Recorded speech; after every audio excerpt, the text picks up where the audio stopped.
Hello students, welcome to online class of PN National Public School. Today we will discuss about the story of village Palampur. मैंने इसके पहले भी video में आपको story के बारे में बताया था कि किस तरह से ये गांव जो है पूरी तरह से वेल इक्विप्ड है, वेल फैसिलिटी है, यहाँ पे इलेक्ट्रिक फैसिलिटी भी है, ट्यूबवेल भी है इरिगेशन के लिए और हॉस्पिटल्स भी है, बेड की फैसिलिटी भी है. यानी जो इकोनॉमिकली टर्म में जो भी चीज़ें होनी चाहिए वो चीज़ें यहाँ स्टोरी ऑफ विलेज पालमपुर में दिया हुआ है. आप एक देखोगे यहाँ पे आसपास एक मार्केट है जिसका नाम है शाहपुर, रायगंज भी बोलते हैं उसको.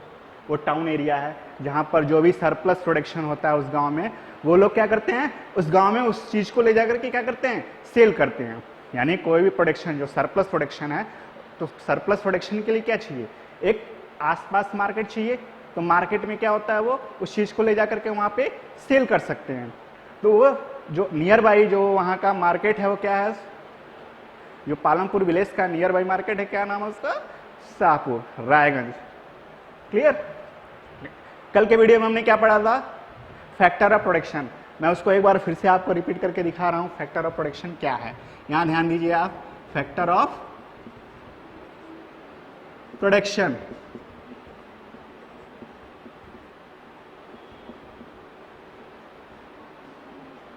Factor of production. देखिए 4 फैक्टर ऑफ प्रोडक्शन है.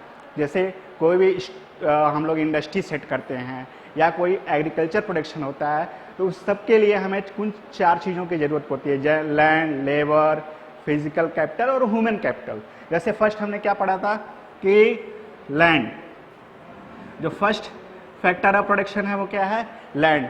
तो land is first and basic factor of production. कोई भी सी भी इंडस्ट्री को ग्रोथ करने के लिए, एग्रीकल्चर प्रोडक्शन के लिए हमें क्या चाहिए होता है, लैंड. क्लियर. सेकेंड जो फैक्टर ऑफ प्रोडक्शन है वो क्या है, labour. Second factor of production क्या है बच्चों, लेबर. तो लेबर जो होता है, लेबर क्या है, ये सेकेंड फैक्टर ऑफ प्रोडक्शन है. After land labour is the second factor of production. यानी कोई भी इंडस्ट्री को शुरू करने के लिए हमें क्या चाहिए होता है, लैंड. उसके बाद लैंड के बाद जो सेकेंड रिक्वायरमेंट होती है वो क्या होती है, लेबर की होती है. हम कोई भी चीज़ को जब उसको क्या करते हैं, ऑर्गेनाइज करते हैं, उस चीज़ों को ऑर्गेनाइज करने में हमें सबसे ज़्यादा जो किसी चीज़ की ज़रूरत होती है वो किसकी ज़रूरत होती है, लेबर की. Third factor of production is physical capital. Physical capital. जैसा कि मैंने कल आपको बताया था कि फिजिकल कैपिटल में 2 चीज़ें होती हैं. कौन सा, जिसको हम लोग बोलते हैं, एक क्या बोलते हैं, fix capital, and second one is known as working capital. Fix capital and working capital. Fix capital में क्या होता है कि चीज़ें फिक्स होती हैं. जैसे फिक्स एसेट, जो फिक्स एसेट होता है वो क्या होता है, फिक्स कैपिटल में आता है. जैसे लैंड, बिल्डिंग, मशीन. जैसा मैंने आपको 3 एग्जांपल दिया ना, क्या दिया, लैंड, बिल्डिंग और मशीन. ये किस में आता है, फिक्स कैपिटल. और वर्किंग कैपिटल क्या होता है, द मनी इन हैंड. इस तरह से वर्किंग कैपिटल हमने कल पढ़ा था. नेक्स्ट जो फैक्टर ऑफ प्रोडक्शन है वो क्या आता है, human capital. Next factor of production क्या है, ह्यूमन कैपिटल. ह्यूमन कैपिटल मैंने कहा था, क्या बताया था आपको, human capital is the most important factor of production. It is the most important factor of production. जैसा कि कोई भी इंडस्ट्री शुरू होती है तो लैंड की ज़रूरत होती है, लेबर की ज़रूरत होती है, फिजिकल कैपिटल की ज़रूरत होती है और ह्यूमन कैपिटल की ज़रूरत होती है. क्लियर. उस फार्मिंग एक्टिविटी भी करते हो तो फार्मिंग एक्टिविटी में भी क्या ज़रूरत होती है, लैंड की, लेबर की, फिजिकल कैपिटल की और ह्यूमन कैपिटल की. क्लियर. Clear student. लैंड आपको समझ में आ गया, लेबर आ गया, फिजिकल कैपिटल आपको समझ में आ गया होगा. नेक्स्ट है ह्यूमन कैपिटल. जैसा कि मैंने आपको बताया था ये सबसे मोस्ट इंपॉर्टेंट कैपिटल होता है, human capital. We all are the human here. Clear. We all are the human here and we are the most important resources in the world. We all are the human capital. यानी हम लोग जो मानव पूंजी होते हैं, मानव पूंजी जो होता है क्या है, सबसे इंपॉर्टेंट कैपिटल है, सबसे यानी सबसे बड़ी पूंजी है. सारे पूंजी से बड़ा कौन सा पूंजी होता है, मानव कैपिटल. और ये स्किल्ड भी हो सकता है और अनस्किल्ड भी हो सकता है. स्किल कैसे होगा? स्किल कैसे हो सकता है मानव capital? Only through their knowledge. Knowledge यानी जिस तरह से वो अपने नॉलेज को बूस्ट करेगा, गेन करेगा, उस तरह से वो अपने कैपिटल को क्या करेगा? इम्प्रूव करेगा। इस तरह से हमने क्या पढ़ा? फर्स्ट आपको लैंड, अब इसी के बारे में मैं आपको और डिटेल बताऊंगा। लैंड जो होता है वो क्या होता है? फिक्स। लैंड क्या है? फिक्स। लैंड यानी फिक्स्ड है, यानी लैंड जो है आपका क्या है? इसको आप बढ़ा नहीं सकते। जैसे हम लोग देखते होंगे जो हमारा लैंड एरिया, जो माउंटेन है, प्लेन है, प्लेट्यू है, पूरे इस लैंड एरिया में फैला हुआ है, वो लैंड एरिया क्या है? जितना भी जिसका जो परसेंटेज, शेयर ऑफ परसेंटेज है वो क्या है? फिक्स है। यानी आप इसको बढ़ा नहीं सकते, एक्सटेंड नहीं कर सकते हो। इसीलिए लैंड को क्या कहा गया है? फिक्स कहा गया है। तो जिसके पास जितना भी लैंड एरिया है वो क्या है? फिक्स होगा। क्लियर? इस फिक्स लैंड एरिया में जो भी लैंड एरिया जिसके पास अवेलेबल है, उस फिक्स लैंड एरिया में चीज़ों को किस तरह से आप ग्रो करते हो एक प्रॉपर प्लानिंग से, वो चीज़ें इसमें दी हैं। यानी लैंड जो फिक्स लैंड है उसमें आप उस लैंड को किस तरह से यूटिलाइज करते हो और उसको किस तरह से आप ग्रो करते हो, इसीलिए इसको क्या कहा गया? Land is fix. नेक्स्ट है लेबर। लेबर में क्या मैंने बताया था कि लेबर जो फैक्टर ऑफ प्रोडक्शन है, उसमें लेबर की रिक्वायरमेंट बहुत ज़्यादा ज़रूरत होती है। वो लेबर कहाँ से कैसे प्रोवाइड होते हैं वो चीज़ें आपको पता ही होगा कि लेबर भी बहुत ज़रूरत है। जैसा आप देख रहे होगे कि आज की डेट में क्या है, कोरोना वायरस फैला हुआ है और इस कोरोना वायरस में लेबर जो है इधर उधर मूव कर रहे हैं ना। तो अब इस पीरियड में हमें क्या है, देखते होंगे जब इधर उधर मूव कर रहे होंगे तो उसमें क्या है, बहुत सारी फैक्ट्रीज, कंपनियों के लेबर क्या है, इधर उधर आ जा रहे होंगे।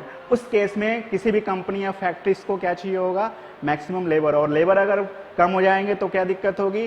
कंपनी को चलाना, फैक्ट्री को चलाना, ये सब बहुत सारी दिक्कतें होनी शुरू हो जाएंगी लोगों के पास। क्लियर? नेक्स्ट है, is there a way one can grow more from the same land. अब इसमें हम लोग देखेंगे कि सेम लैंड एरिया में किस तरीके से हम लोग एक या एक से ज़्यादा चीज़ों को हम लोग ग्रो कर सकते हैं। चूंकि हम विलेज के बारे में पढ़ रहे हैं, स्टोरी ऑफ विलेज पालमपुर के बारे में पढ़ रहे हैं, यानी एक गांव से रिलेटेड एक्टिविटीज़ दिया हुआ है तो गांव के बारे में पढ़ रहे हैं। क्लियर? तो गांव का जो मोस्टली जो एक्टिविटी होता है किस पे बेस्ड होता है? वो किस पे बेस्ड होता है बच्चों? किस पे बेस्ड होता है? फार्मिंग। यस, फार्मिंग पे बेस्ड होता है। चूंकि हम फार्मिंग से रिलेटेड ही चीज़ें पढ़ेंगे, क्योंकि हम यहाँ इंडस्ट्रियलाइजेशन से नहीं पढ़ रहे हैं, अभी हम फार्मिंग से रिलेटेड पढ़ रहे हैं कि ज़्यादातर इस गांव में लोग किससे इंगेज्ड हैं? फार्मिंग से। तो फार्मिंग से रिलेटेड हम एक्टिविटीज़ को पढ़ेंगे। तो इसीलिए जो हमारा नेक्स्ट पॉइंट है, जो नेक्स्ट टॉपिक है, वो क्या है कि क्या ऐसा कोई तरीका है क्या कि सेम लैंड एरिया में हम एक से ज़्यादा फसल को क्या है, ग्रो कर सकते हैं? यस, ऑफ कोर्स ग्रो कर सकते हैं। कैसे कर सकते हो? Through multi cropping system. कैसे कर सकते हो? Multi cropping system, modern farming method, through modern farming method. अब मल्टी क्रॉपिंग सिस्टम क्या है बच्चों? मल्टी क्रॉपिंग सिस्टम क्या है बच्चों? यानी एक से ज्यादा फसल आप सेम पीस ऑफ लैंड में ग्रो करते हो, वो क्या कहलाता है?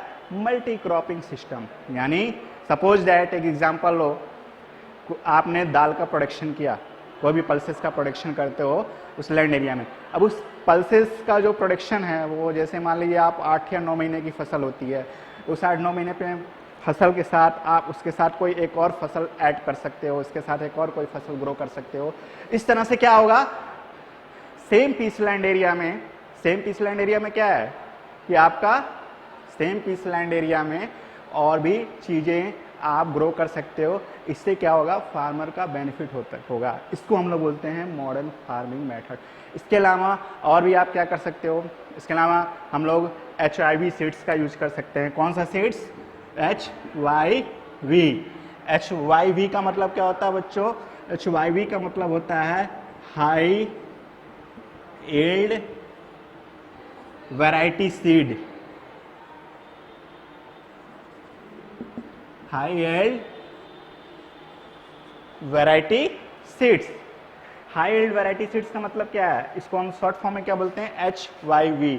HYV, high yield variety seeds, यानी जो उच्च क्वालिटी के जो बीज हैं उस बीज को हम लोग यूज करके और मैक्सिमम प्रोडक्शन कर सकते हैं। यानी अच्छे क्वालिटी का बीज हम लोग यूज करेंगे तो same piece of land area में क्या होगा, प्रोडक्शन इंक्रीज करेगा और आसपास जो सरप्लस प्रोडक्शन होगा उस सरप्लस प्रोडक्शन को हम लोग क्या कर सकते हैं, जो नियर बाई टाउन एरिया है, जो रायगंज पालमपुर विलेज का रायगंज है, वहाँ पर हम उस सरप्लस प्रोडक्शन को क्या कर सकते हैं, सेल कर सकते हैं, जिससे क्या होगा, मैक्सिमम प्रॉफिट मिलेगा फार्मर्स को और इस तरह से फार्मर का भी क्या होगा, बेनिफिट होगा। कोई भी गांव इसी तरह से ग्रो कर सकते हैं। चूंकि हमारे इंडिया में बच्चों क्या है, ज़्यादातर जो गांव है उस गांव में लोग मोस्टली जो एक्टिविटी में इंगेज हैं वो फार्मिंग एक्टिविटी में इंगेज हैं। कुछ कुछ जगह लोग नॉन फार्मिंग एक्टिविटीज़ भी करते हैं, इस गांव में भी है, लेकिन इस गांव में भी 75% के आसपास लोग किससे इंगेज हैं, फार्मिंग एक्टिविटी से रिलेटेड हैं। नेक्स्ट है विल द लैंड सस्टेन, यानी इसका मतलब क्या है, विल द लैंड सस्टेन। जैसा कि आप जानते हो कि लैंड, मैंने फर्स्ट पॉइंट आपको क्या बताया था कि लैंड फिक्स है, लैंड क्या है, इसको आप एक्सटेंड नहीं कर सकते हो। लेकिन चूंकि आज की डेट में क्या हो रहा है, आज के डेट में बच्चों क्या हो रहा है कि हम लोग ओवर यूज कर रहे हैं लैंड का। क्या कर रहे हैं, ओवर यूज, यानी जो भी हमारे रिसोर्स हैं, जैसे लैंड भी हमारा क्या है, नेचुरल रिसोर्स है, और नेचुरल रिसोर्सेज का क्या हो रहा है, हम लोग ओवर यूटिलाइजेशन हो रहा है। उसी तरह से लैंड भी एक नेचुरल रिसोर्सेज है और इसका भी एक तरह से ओवर यूटिलाइजेशन कर रहे हैं। अब सपोज डेट मैंने अभी आपको एग्जांपल दिया HYV सीड्स। अब HYV सीड्स क्या है, ये हाई एल्ड वैरायटी सीड्स है।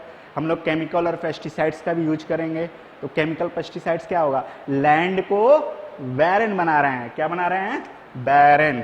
देखिए मैं आपको बता रहा हूँ, इस BARREN, बैरन, बैरन लैंड बन रहा है। कौन सा लैंड बन रहा है, बैरन। बैरन का मतलब क्या हो गया कि एक तरह से बंजर। क्या बन रहा है, बंजर, यानी कि जमीन, जो लैंड एरिया है, जो सेम पीस लैंड एरिया में अगर वो बैरन हो गया तो बैरन होने के बाद क्या करेगा, वो लैंड जो बैरन हो जाएगा उसमें क्या होगा बच्चों, एक तरह से ग्रो नहीं होगा। यानी कि जो फर्टिलिटी लेवल है लैंड की, वो फर्टिलिटी लेवल क्या हो जाएगी, डाउन हो जाएगी। क्लियर। इसीलिए हमारे नेचुरल रिसोर्सेज को क्या करना होगा, कंजर्व करना होगा। ठीक है, तो इस तरह से हम लोग same piece of land area में प्रोडक्शन इंक्रीज कर सकते हैं। मैं आज आपके लिए कुछ होमवर्क दे रहा हूँ, जैसे आप इस होमवर्क को करिएगा। जैसे फर्स्ट हमारा क्वेश्चन है कि how we can grow production on the same piece of land. I am repeating here once again. Listen carefully, all of you here, students. Listen carefully. What I am saying here, how we can grow production on the same piece of land. This is your assignment work. You will do at your home. Okay, stay home. Goodbye. Thank you.